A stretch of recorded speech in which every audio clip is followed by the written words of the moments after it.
Hello, ang topic natin ngayon is for circuits 1, DC circuits which is maximum power transfer. Okay, so yung maximum power transfer actually it is a theorem kung saan sinasabi nito kung ano yung value ng load, resistance load na ilalagay natin sa given circuit para magkaroon nito ng maximum power. Para makapag-transfer yung circuit doon sa load RL ng maximum power. Okay? So, pwede nating i-apply dito yung concept na natutunan natin sa Thevenin's theorem. So, di ba yung Thevenin's theorem, pwede nating i-convert yung isang linear circuit into its equivalent Thevenin voltage and series Thevenin resistance. And then, dun sa terminal na kino-consider natin, pwede nating ilagay yung RL, which is the load.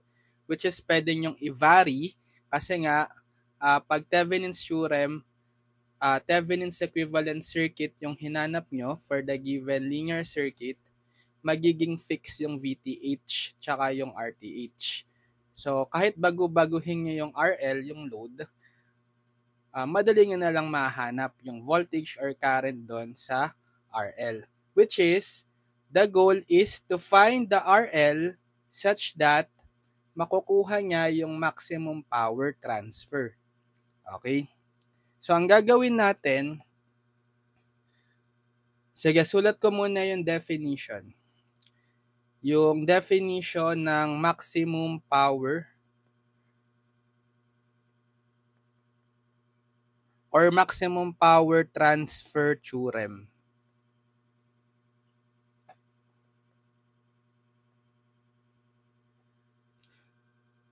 Okay, maximum power is transferred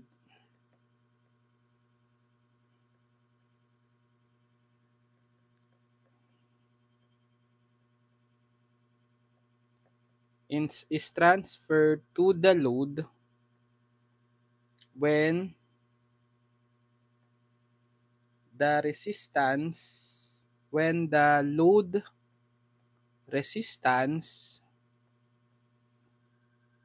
equals the Thevenin resistance as seen from the load.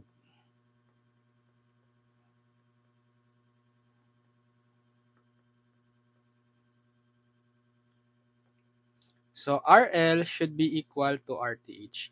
So, ito yung maximum power transfer theorem. Sabi, maximum power is transferred to the load when the load resistance equals the Thevenin resistance as seen from the load. Okay? So, halimbawa, meron tayong circuit dito, random circuit.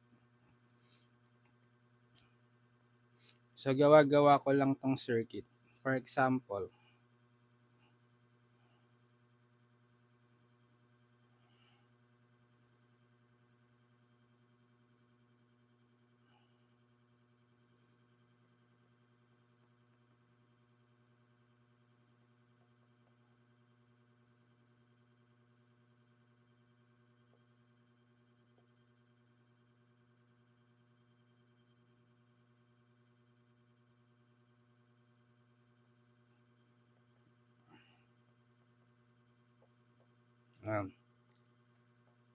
so, meron tayong circuit dito, random circuit, na lalagyan daw natin ng load dito sa terminal, let's say terminal AB.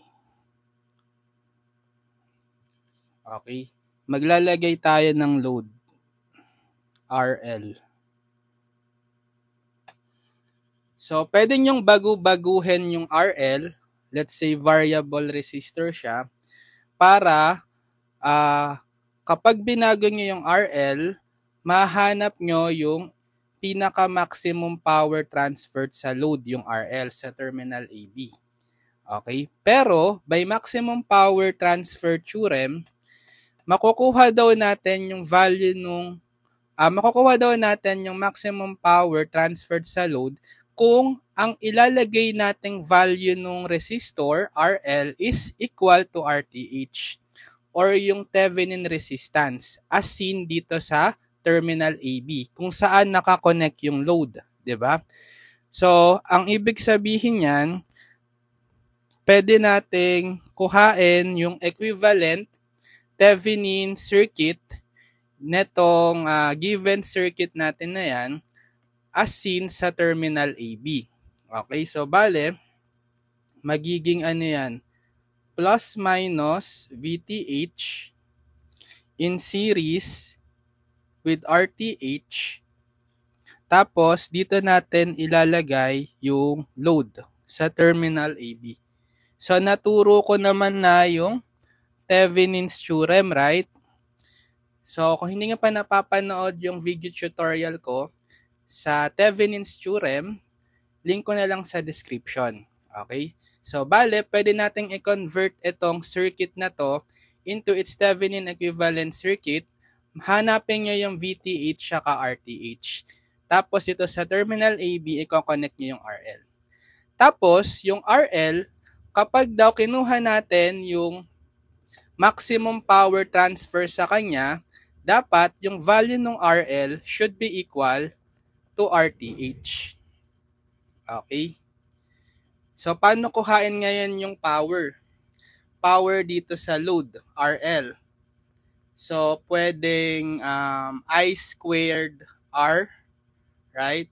So, yung current na magfo-flow dito sa circuit, let's say I, squared nyo times the resistance RL. Or ano ba yung value ng I natin dito? So, yung power is I, which is, di ba, Ohm's law, yung VTH divided by the sum of the resistances.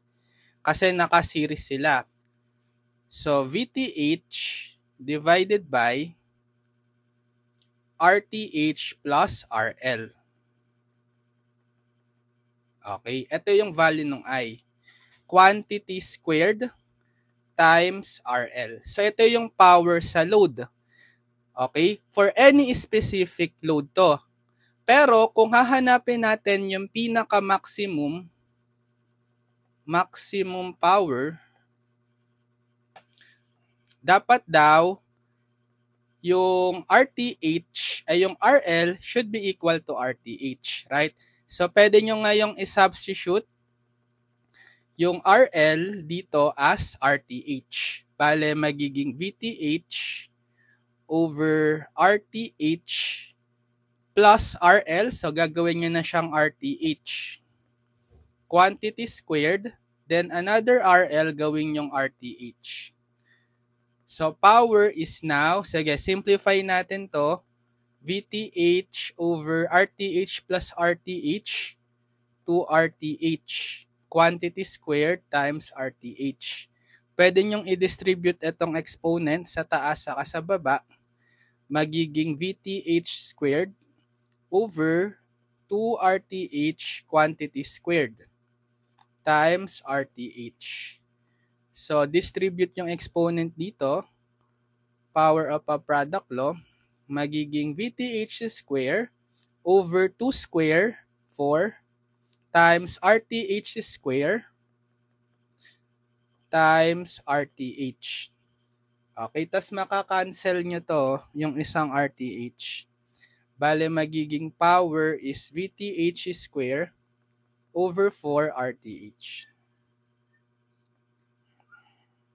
So, ito yung formula sa maximum power sa load. So, ang gagawin yung step is ko-convert nyo yung circuit na given into its Thevenin equivalent circuit. Hahanapin nyo yung VTH at RTH. So, babalikan nyo yung natutunan natin doon sa tinuro ko sa inyo sa Thevenin's theorem. Okay? Tapos, pag nakuha nyo na yon, VTH, RTH, a-apply nyo yung formula, power is VTH square over 4 RTH. Okay? Pero paano ba na-derive to? Curious ba kayo? Bakit magiging RL dapat is equal to RTH para maging maximum power? So, applyan natin ng maxima minima derivatives, differential calculus. So, di ba ito na yung formula natin?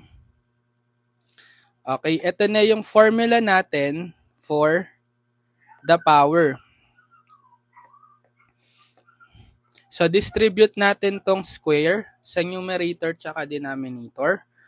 Bale, P is equal to VTH square divided by RTH plus RL quantity squared times RL. Diba sa Thevenin equivalent circuit, ito, ano yung fix dyan? Hindi binabago. Hindi binabago yung RTH tsaka yung VTH. So si VTH and RTH are constant. Tapos si RL, yan yung variable as seen by the symbol. Diba? So, ito yung variable natin. Parang siya yung X, independent variable. Yung P, yung dependent variable, yung usually Y. Right? So, magiging power is VTH square RL over RTH plus RL quantity squared. So, yung RL yung independent variable, yung P yung dependent. So, paano ba mina-maximize ang isang function? Etong power is a function of the RL. Hahanapin nyo yung first derivative, then equate to 0, tapos hanapin nyo yung critical numbers or values, di ba? So, hanapin natin yung first derivative ng P with respect to the variable RL. So, anong gagamitin nating technique dito? Or anong rule? Take note, yung VTH square is constant. So, pwede nyo na lang yung igilid.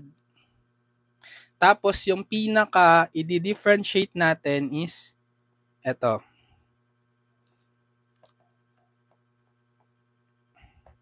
Itong function na to.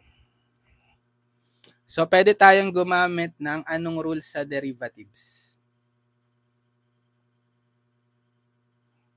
Quotient rule, di ba? Derivative, di ba? Derivative ng UV, U over V, let's say with respect to X, function of X pareho yung UV. Paano nga ba yung quotient rule ulit? V du over dx minus U dV over dx over V squared. Okay, so ano yung ating U? Yung U, siya yung nasa numerator. RL, right? Ano yung V, yung nasa denominator? Yung RTH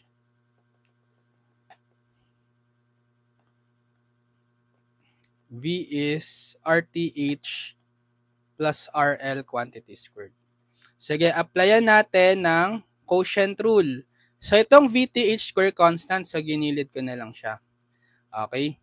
So, sige, copy the V, which is RTH plus RL squared times the derivative ng U with respect to RL. Ito yung U natin, RL. Derivative niyan, sige, with respect to RL tayo. Sulat muna natin. Minus U dV. So, U is RL times the derivative with respect to RL tayo. The derivative netong V, which is yung RTH plus RL squared. Diniderive ko lang para may sense sa inyo kung bakit magiging RL dapat is equal to RTH para makuha yung maximum power. Then over V squared. So yung V natin is RTH plus RL squared tapos i-square mo pa quantity squared.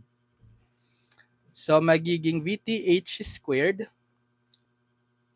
So, ito, copy nyo lang, RTH plus RL squared. Derivative ng RL with respect to RL, D1, right? Minus RL. So, derivative ng RTH plus RL quantity squared with respect to RL. So, power rule.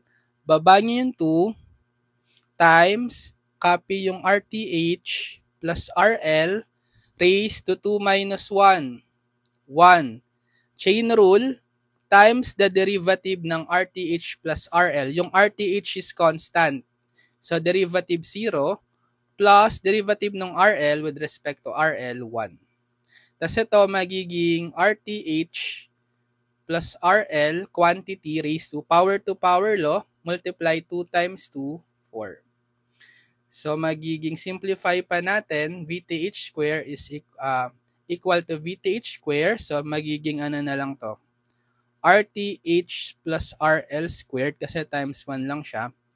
Ito magiging 0 plus 1 times 1 lang to. So magiging negative 2RL times RTH plus RL to the first.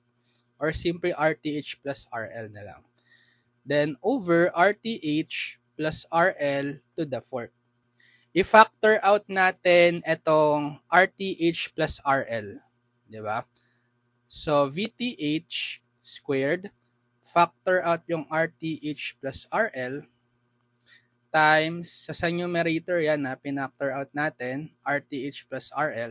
So, pinactor out mo dito yung RTH plus RL, naka-squared siya, may matitira ka pang RTH plus RL to the first, right? Minus, so dito naman, pinactor out mo si RTH plus RL, matitira is minus 2RL over RTH plus RL to the fourth. So, pwede nyong i-cancel ito. Tsaka ito. Magiging cube na lang yan. So, magiging VTH square times RTH plus RL minus 2RL. RTH minus RL. Combine nyo yung RL minus 2RL, negative RL. Divided by RTH plus RL quantity to the third. So, ito yung dP over dRL. So, pag nakuha nyo na yung first derivative sa maxima minima, na-recall nyo ba sa DIFCAL? Diba, ine-equate natin to sa 0? Equate dP over dRL to 0. Right? So, magiging, yung value ng nakuha nating dP over dRL, copy ko, equate to 0. Then, solve natin yung value ng RL. Yun yung critical values, di ba? Kasi itong mga VTH square tsaka RTH plus RL cube, pwede nyo yung i-cross multiply dito, si RTH plus RL cube, masi-0. Right? So, VTH square, RTH minus RL equals 0. Mawawala na to. Okay, tapos ito rin, i-cross multiply nyo pababa, constant. Mawawala na rin siya. RTH minus RL is equal to 0. Kasi 0 divided by VTH square, 0. Therefore, masasolve natin yung RTH as equal to what? RTH, transpose nyo si negative RL sa kanan, positive RL. Yan. So, therefore, dapat daw yung value ng RL is equal to RTH para ma-maximize yung power. So, kahit kuhain nyo yung second derivative nito, okay, dapat nakuha yung value is less than 0 para ma-verify na talaga yung RL natin na equal to RTH will give the maximum value nung power P. Okay. So, ito yung Pmax. Pmax formula natin, ha? VTH square over 4 RTH. Tapos yung i-assign yung value ng load is RTH para makuha yung maximum power transfer sa load. So yan lang naman, mahalaga yung natutunan niya sa Thevenin theorem, video tutorials natin, nare-recall niyo pa. Sige, so mag-solve tayo ng sample problems para ma-illustrate yung maximum power transfer. Number 1, find the value of RL for maximum power transfer in the circuit.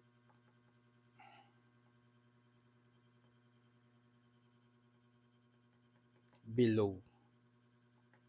And then find the maximum power.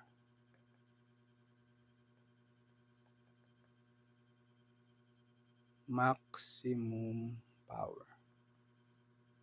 Yan. Ito yung circuit natin.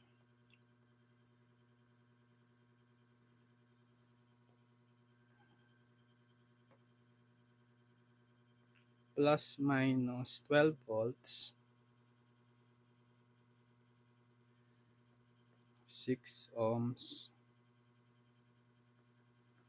12 ohms. 3 ohms. 2 amps.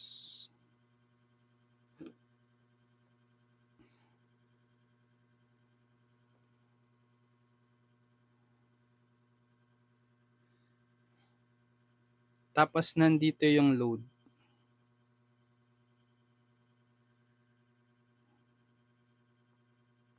Ayan. So find the value of RL for maximum power transfer in the circuit below and then find the maximum power. So anong gagawin? Hahanapin natin yung Thevenin equivalent circuit. So pwede nyong i-assign dito sa terminal na to, let's say AB. Yan. So find the Thevenin equivalent circuit at terminals AB. So apply nyo yung natutunan nyo sa tinuro ko for Thevenin's theorem. So hahanapin si VTH and RTH dito sa terminal AB. So for RTH muna,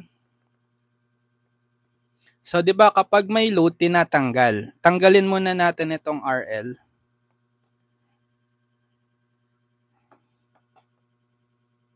So tatanggalin muna natin sa terminal AB yung RL. Then hahanapin natin dito si RTH. Yan, ito na rin yung magiging value ng load, RTH, 'di ba? By maximum power transfer theorem. Pero pag hinahanap yung RTH, tina-turn off yung independent sources. So turn off natin yung 12 volt tsaka yung 2 amp. Yung 12 volt source, para ma-turn off, i-short. Tapos yung current source, para ma-turn off, i-open. Yan. Or delete na lang natin tong mga wires na to. Floating wires na. Oops, nabura rin. Ayan. So ano na ngayon yung kinalabasang circuit after nating i-turn off yung sources? Ito. So paano yung equivalent resistance or RTH sa terminal AB? Bali naka-parallel si 6 ohm tsaka 12 ohm. Tapos itong parallel na dalawa naka-series sa 3 ohm tsaka 2 ohm. So RTH natin is parallel 6 with 12, tapos naka-series sa dalawang to. So i-add natin plus 3 plus 2. Okay, so ano yung formula kapag dalawang parallel resistors? Product over sum. So 6 times 12 divided by 6 plus 12. Plus, so pwede nga natin itong i-add 3 plus 2, 5. So So this is 6 times 12, 72 divided by 18 plus 5. 72 divided by 18, 4. 4 plus 5, 9.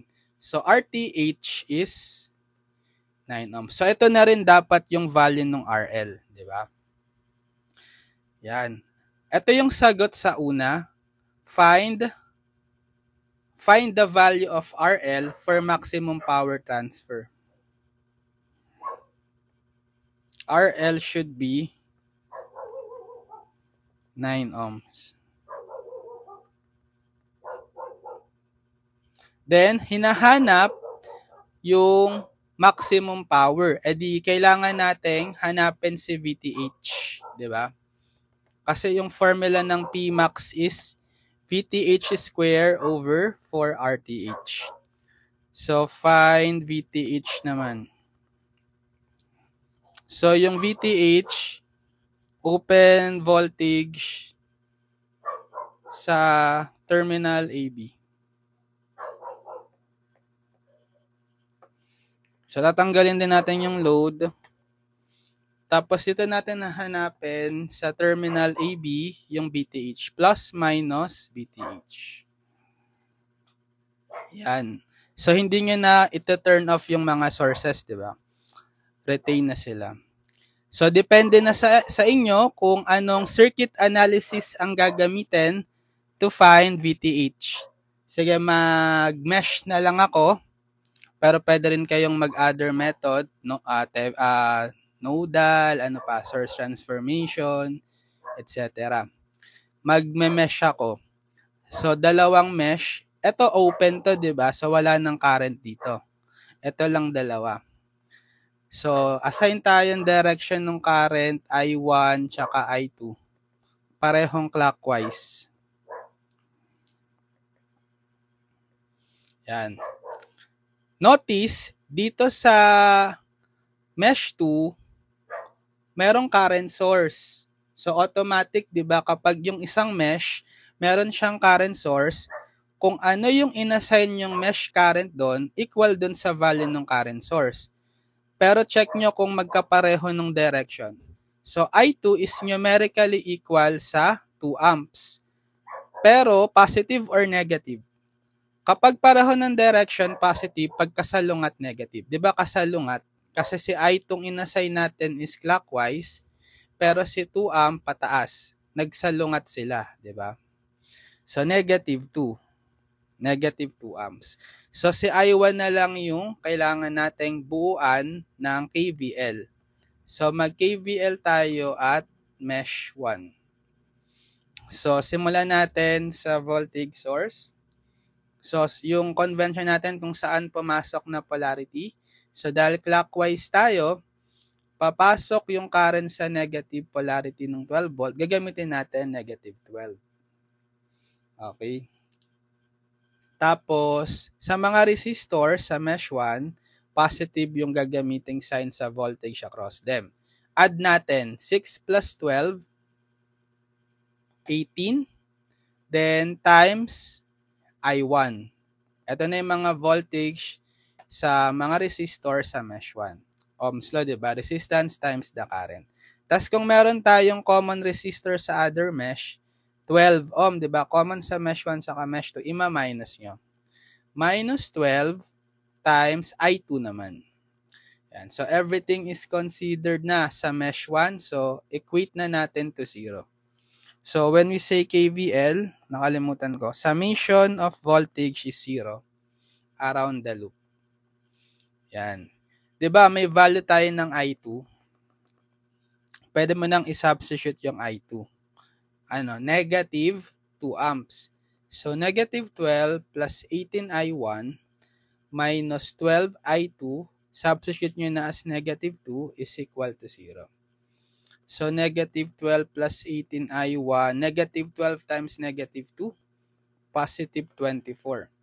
So, negative 12 plus 24, positive 12 plus 18I1. Masasolve na natin si I1, transpose lang si 12 sa kanan.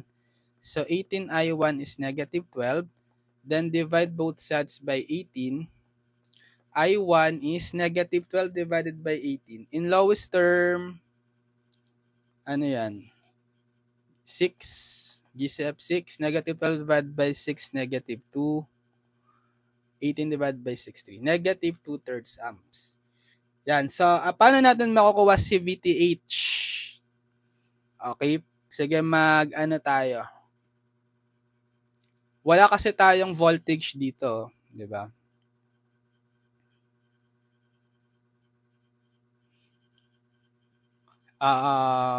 Ito na lang. Dito na lang tayo mag-KVL. Sa outer loop. Okay. KVL outer loop. Yan. So, pag ganito yung na-send kong direction. So, dito sa 12 volts, pa-clockwise, papasok sa negative polarity. Summation of voltage is 0. So, negative 12. Negative 12. Tapos, so 6 ohm. Okay. Plus, minus. Papasok sa positive. So, plus 6I. Yung dadaloy na current is I1. Okay, plus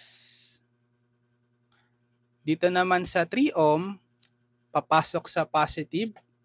So, plus 3, dadaloy na current, si I2 lang, di ba?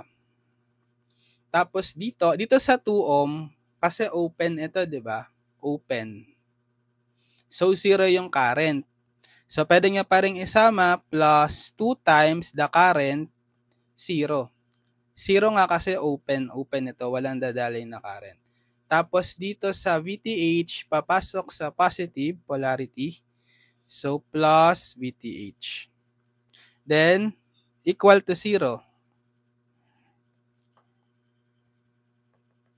Diba? Kasi bumalik ka na dito sa 12 volt. So, substitute nyo yung mga values ng I1, I2. So, negative 12 plus 6 I1, negative 2/3, plus 3 I2, negative 2, plus VTH, equal 0. So, VTH is, so lipat nyo na lang lahat yan dito. Transpose sa kanan, mga constant. So, 12, positive 12. Ito magiging negative ano to? 6 divided by 3, 2 times negative 2, negative 4. So, pag nilipat dito, positive 4.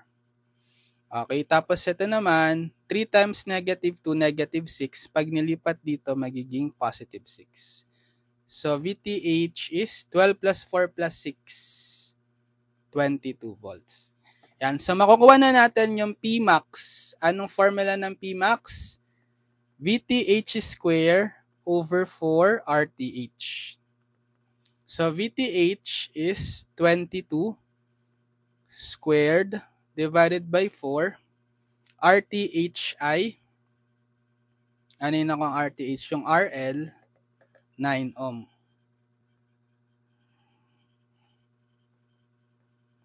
So, ilan yan? 22 square divided by 4 times 9. Okay. 121 over 9 watts. 121 over 9 watts exact value, or approximately 13.44 watts. Pmax. Okay.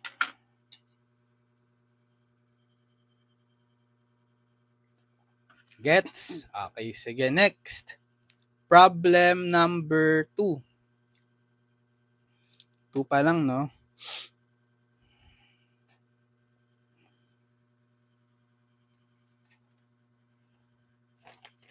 Ito. Determine, sulat ko muna. Determine the value of RL that will draw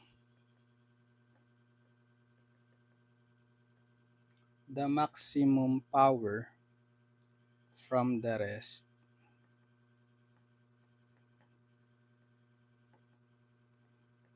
of the circuit below. Calculate the maximum power.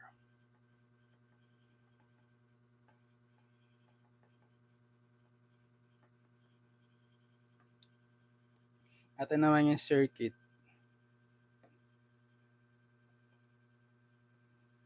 9 volts.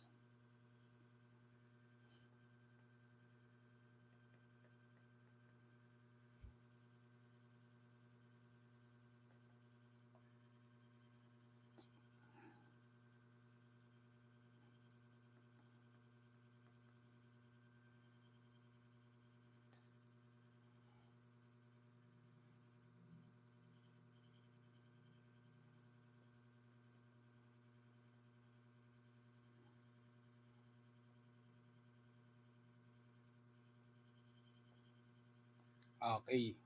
So, ganun pa rin yung problem. Determine the value of RL that will draw the maximum power from the rest of the circuit below. Calculate the maximum power. So, nandito yung RL sa terminal na to. Sige, pangalanan natin as terminal AB. Okay, so apply natin yung maximum power theorem. Hanapin yung Thevenin equivalent circuit at terminals A to B. So find VTH and RTH. Okay? So sige, RTH muna tayo. Yung RTH, yan yung magiging RL na rin. So copy ko yung circuit.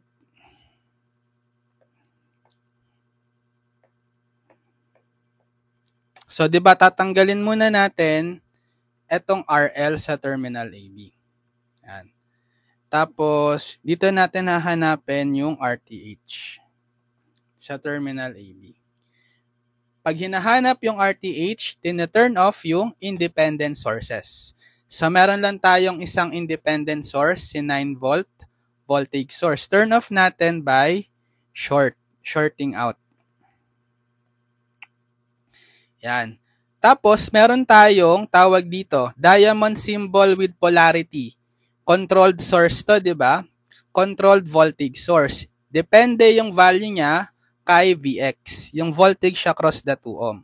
So this is voltage controlled voltage source. So base sa naturo ko sa Thevenin's theorem, kapag meron tayong voltage controlled sources, tapos hinahanap yung RTH, hindi yun tina-turn off. Nire-retain yun sa circuit, di ba? Pero maglalagay ng test source dito sa terminal AB. So depende sa inyo, pwedeng voltage source or current source. So sige, voltage source ilalagay ko. Assign ako ng value, arbitrary value, kahit ano. Let's say Vs equal to 1 volt. Tapos, kailangan nating hanapin yung Is, yung current supplied by the Vs. Para, by Ohm's law, yung RTH is voltage over current, right? Vs over Is. So, pwede nyo nang i-substitute yung Vs kasi sinet na natin as 1 volt, diba? So, RTH is 1 over Is. So, hanapin na lang natin si Is sa circuit. So, kahit anong circuit analysis technique ang gamitin natin, depende sa inyo. Sige, may 2 loops, mag-mesh analysis na lang ako. Assign akong direction ng current, let's say parehong counterclockwise. So, mesh current I1, mesh current I2. Sige, mag-KVL at mesh 1. So, summation of voltage is 0. So, sa mesh 1 muna tayo. Sa mga voltage sources tayo magsimula. Sa VCVS, di ba voltage source pa rin ito?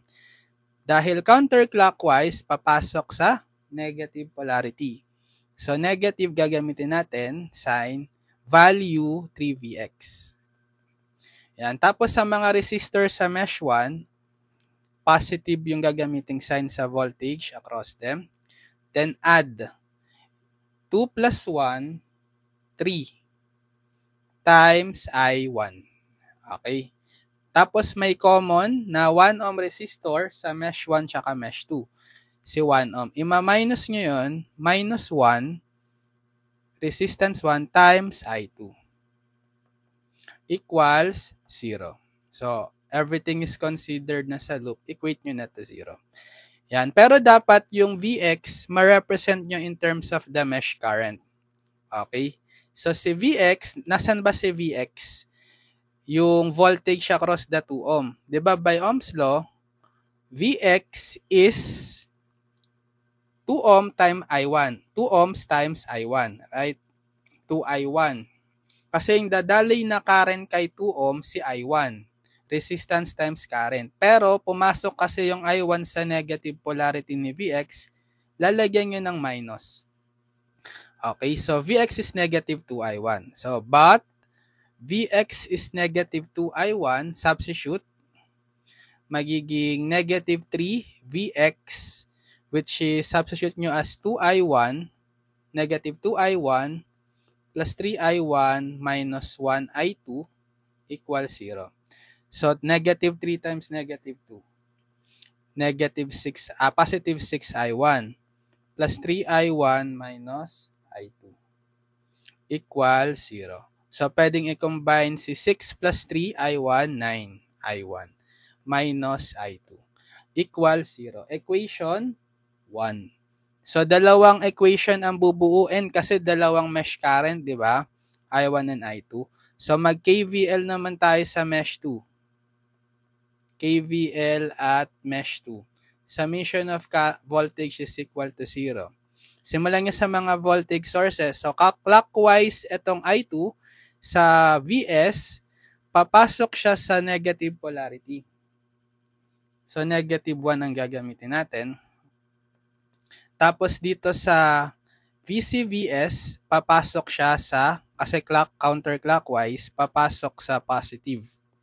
So, gagamitin natin plus 3Vx. Yan. So, sa mga voltage across the resistors na sa mesh 2, so positive, gagamiting sign. Add 4 plus 1, 5. Then, times the current I2. 5I2. Tapos, ima-minus din natin yung common resistor na to, yung 1 ohm sa mesh 1 sa mesh 2, voltage across that U2 I1 minus 1 I1 equals 0. So, papalit uli natin yung Vx. Diba? Vx is negative 2I1. But Vx is negative 2I1. Substitute. So, negative 1 plus 3 times Vx, negative 2I1 plus 5I2 minus I1 is 0. So, negative 1, ito magiging 3 times negative 2. Negative 6I1 plus 5I2 minus I1 is 0. So, pwedeng i-combine itong negative 6I1 minus I1. Negative 7I1. Ito, transpose ko na lang itong negative 1 sa kanan. Magiging positive 1. Then, plus 5I2. Equation 2. Ayan. So, pagsamahin na natin yung equation 1 and 2. So, dalawang unknowns lang, di ba? I1, I2. Kayang-kaya nyo na yung pwedeng manually compute, elimination substitution method, Cramer's rule, or Gaussian elimination. Pero, ika-calculator ko na lang siya. Mode 5, 1. So, yung mga coefficients yung mahalaga. So, sa first equation, 9, negative 1, 0. Input 9, negative 1, 0. Equation 2, coefficients, negative 7, 5, 1. Negative 7, 5, 1. Okay. Eh, yung x, yan yung I1. I1 is 1 over 38 amps. I2, press equal. Yan yung Y. 9 over 38 amps. Ano ba yung kailangan natin? Si I1 or si I2? Kasi sa circuit, by observation, di ba yung I2 is equal kay IS kasi nasa isang loop sila. Di ba? So, IS is equal to I2, positive kasi pareho silang direction. Therefore, IS is equal to I2, which is 9 over 38 amps. So, pinakahinahanap si RTH, di ba? Equal kanina sa 1 over IS. Therefore, RTH is 1 over IS. 1 over yung value ng IS, 9 over 38. So, reciprocal nyo 9 over 38. 38 over 9. Magiging ohms. Or approximately, ano yan? 38 over 9. 4.22 ohms. So, yung sagot sa unang tanong sa problem, determine the value of RL that will draw the maximum power from the rest of the circuit. Yan yung RTH. Diba? So, RL is equal to RTH, which is 38 over 9 ohms or approximately 4.22 ohms. Sagot sa number 1 or sa first requirement sa problem. Then, kailangan din hanapin yung maximum power. So, si VTH siya hanapin natin. For VTH, okay, para makuha natin yung maximum power equal to VTH square over 4 RTH. Yan. So, copy natin yung circuit.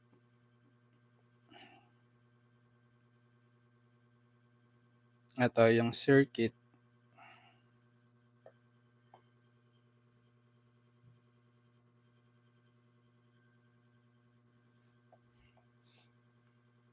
So, tatanggalin muna natin tong RL.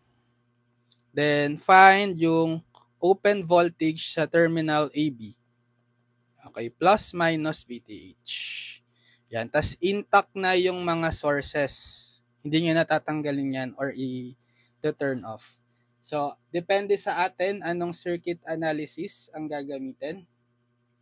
Sige, mag-KVL tayo dito sa loop na to. Ito, open naman na to eh, di ba? Open yung loop na yan. So, zero current dadaloy dito. So, let's say I, yung current na dadaloy dito sa loop. So, KVL at the loop, clockwise, inassign ko, summation of voltage is 0. Yan. So, meron tayong 9 volts. So, papasok sa negative polarity. Dahil clockwise yung na-assign current or yung loop clockwise, gagamitin natin negative 9.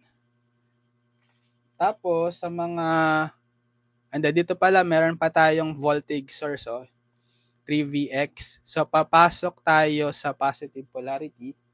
We will use plus positive sign, value 3Vx. Tapos yung mga voltage across the resistor, okay, add nyo lang to, 2 plus 1, 3. So, positive 3I equals 0. Ano yung Vx? Diba yung Vx is, by Ohm's law, yung current times resistance kay 2 ohm. 2I. This time, pumasok yung inassign nating direction ng I sa positive polarity, kaya positive 2I siya ngayon. Kanina, kaya yung Vx naging 2I1, di ba? Kasi pumasok siya negative, di ba? Okay. Kaya negative 2I. Pero ngayon, yung inassign kong direction ng current or ng loop is clockwise, kaya papasok sa positive 2I ang gagamitin niya.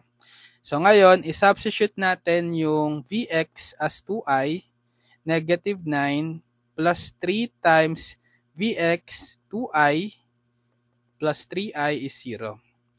So negative 9 plus 3 times 2I, 6I, plus 3I, 0. So, negative 9 plus 6i plus 3i, 9i, 0. So, transpose nyo si negative 9 sa kanan, 9i equals positive 9 na siya. Then, divide both sides by 9. I is 9 divided by 9, 1 amp. Ayun. So, magagamit natin tong value nung current I para makuha si VTH. Okay. Sige, pwede naman tayong mag-KVL dito. KVL din tayo. KVL at right loop naman. Okay, summation of voltage is 0. Ito yung left loop, di ba? Yan. So, clockwise yung inassign ko. Dito sa 3Vx, papasok tayo sa negative polarity. So, gagamitin natin negative 3Vx. Okay, dito sa 1 ohm, 'di ba? Yung dumadaloy na current dito sa 1 ohm is yung I, which is ang value 1 amp. So positive ibig sabihin pag ganito yung direction ng current, so plus minus. Okay? 1 amp. Yan yung I, 'di ba? So kapag nag-KVL tayo dito, papasok tayo sa negative. So negative resistance 1, okay, times the current. So positive na gagamitin nyo kasi consider natin yung tamang direction, di ba? 1 amp. Okay.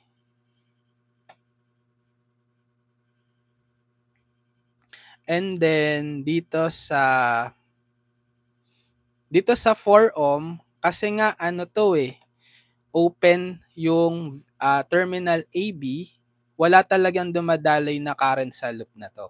So 0 yung current sa 4 ohm. So pwede nating sulat nyo plus 4 times 0. Pero masi-0 lang din siya, so kahit hindi nyo na isulat. Tapos dito sa VTH, papasok sa positive polarity. So, gagamitin natin is plus VTH. Then, equal to 0 na. So, itong Vx na lang, di ba may Vx naman na tayo, equal siya to 2i. Which is, I is 1, substitute.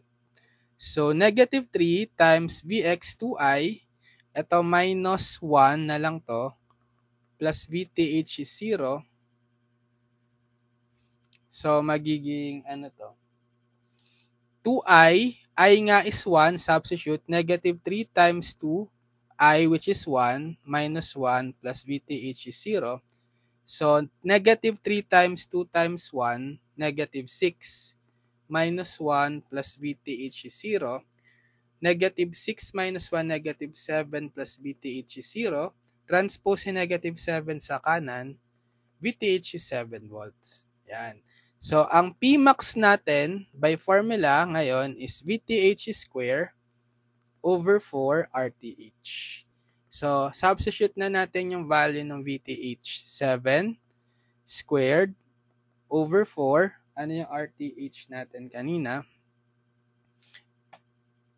Ito, 38 over 9. Sige, yung exact value ang ilagay natin. 38 over 9. So, ilan yan? Okay. 7 square over 4 times 38 over 9. Ilan yan? Okay. 441 over 152. Exact value ng Pmax is 441 over 152 watts or approximately 2.901. 2.901 watts. So ito yung Pmax. Gets?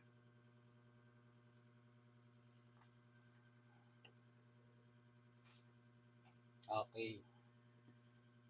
Sige. Problem number 2 pa lang to, no? 2.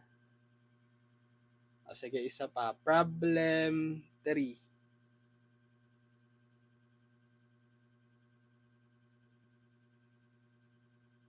Problem 3.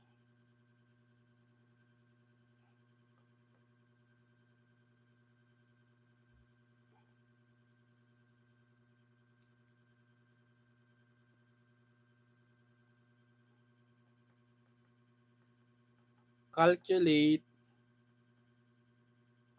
the value of R for maximum power and find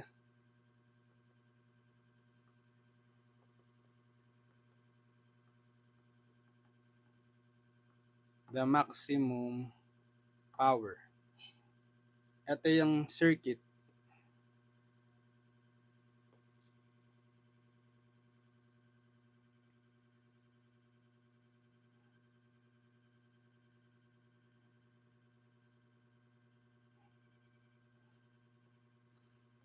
$80 ohms, 20 ohms, 10 ohms, 90 ohms,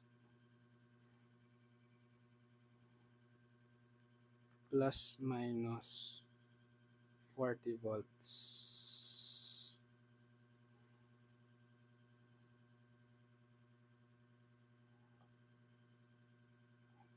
Okay, calculate the value of R for maximum power and find the maximum power. So ito yung R natin, RL na lang. Okay, RL.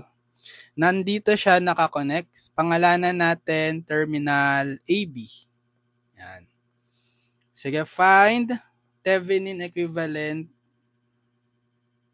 circuit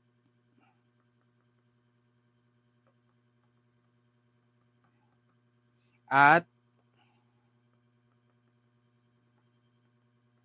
terminals A to B. So, hanapin natin si RTH.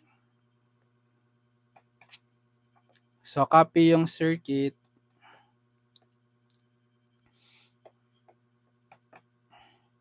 So, tatanggalin muna natin. Tanggalin ko muna yung RL sa terminal AB. Bura.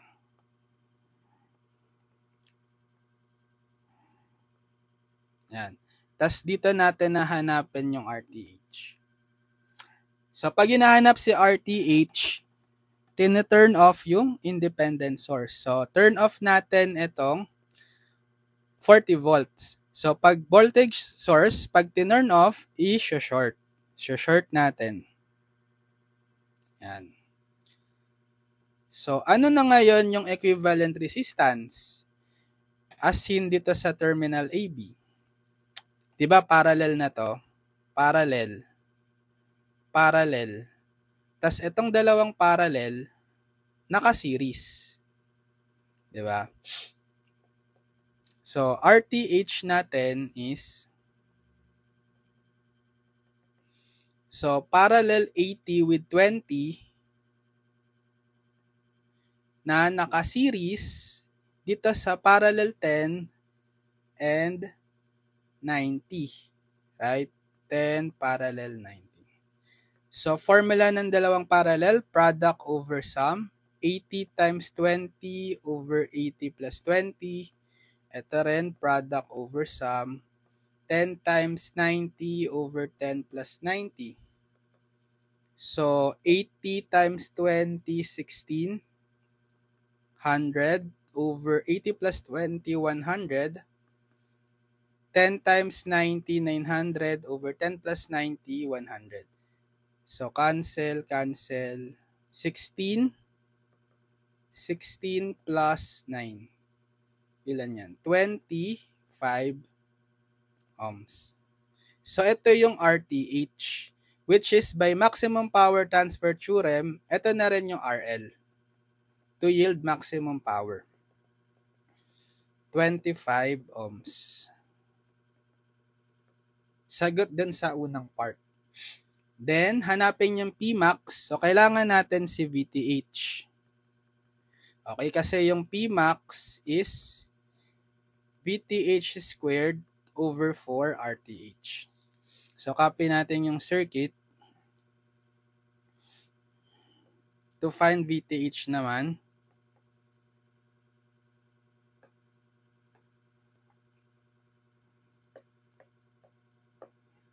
so tatanggalin ko muna ulit itong load. Tapos dito sa terminal AB, okay, plus, minus, hanapin si VTH. Yan. So, intact na yung 40 volt. Wag nyo nang tatanggalin. Ito turn off. O, sige, mag-ano tayo. Mag-mesh. Di ba? Madali lang to i-mesh. Isa, dalawa. So, I1, I2. Okay. Ito open dito So, walang current na dadalay dito. Bale, for mesh 1, KVL at mesh 1, summation of voltage is 0. So, clockwise yung I1, papasok sa negative polarity ni 40 volts. So, gagamitin natin negative 40. And then, for the voltage across the resistors, so plus, positive sign gagamitin. Add 80 plus 20, 100. Then times I1. So, 100 I1. Okay, wala naman tayong common resistor sa other mesh sa mesh 2, di ba? Kasi yung nakagitna sa kanya is yung voltage source. So, ito na yun, equal to 0. Masasolve pala natin agad si I1. So, 100 I1 transpose si negative 40 sa kanan, magiging positive 40 divided by 100. Cancel. I1 is 40 over 100. 0.4, right? 0.4 amps. Next, so KVL naman tayo sa mesh 2. KVL at mesh 2. Summation of voltage is 0. So sa 40 volt, clockwise si I2, papasok naman sa positive polarity. So gagamitin natin positive 40. Then for the voltage across the resistor sa mesh 2, gagamitin sign positive. Add nyo, 10 plus 90, 100. So 100, then times I2. So wala na tayong common resistor sa mesh 1. So everything is considered equate to 0. Masasolve na rin agad natin si I2. Transpose nyo lang tong 40 sa kaliwa, ay sa kanan pala, 100 I2 is negative 40. Then divide both sides by 100. I2 is negative 40 over 100. Negative 0.4. Yan. So, para mahanap naman natin yung VTH, dito tayo mag-loop, mag-KVL. Sa loop na yan. Okay. 'Di ba? Yung I1, 'di ba? Yung I1 dito, papasok siya sa positive polarity sa voltage siya 20 ohm. Ito ring I2 papasok sa positive polarity sa voltage across the 90. Passive sign convention. So pag nag-KVL at the loop, inassign ko clockwise, summation of voltage is 0. So dito sa 90 ohm, okay, papasok tayo sa, dahil clockwise, sa negative. So negative 90, then times I2. Ohm's law. Voltage across the 90 ohm. Tapos dito sa 20 ohm, papasok din sa negative. So minus 20 I1 naman. Yung dadaloy na current kay 20 ohm, I1. Then, dito na tayo sa VTH. So, clockwise, papasok sa positive polarity ni VTH. Gagamitin natin is plus VTH. And back to ano na tayo? To 90 ohms. So, equate nyo na to 0. Yan. So, masasolve nating value ni VTH is, sige, transpose na lang natin tong negative 90I2 tsaka negative 20I1 sa kanan, magiging positive 90I2 plus 20I1. Positive. Magiging positive sila pareho. So, substitute natin yung nakuhang value ng I2. 90 times I2. I2 is negative 0.4 plus 20 I1 is positive 0.4. So, ito yung VTH. Input natin sa calcu. 90 times negative 0.4 plus 20 times 0.4. Okay, negative 28 volts. Negative 28 volts. So, makukuha na natin yung Pmax equal to VTH squared over 4 RTH. So, yung VTH, substitute negative 28. So, negative 28 squared over 4 times the RTH kanina, 25.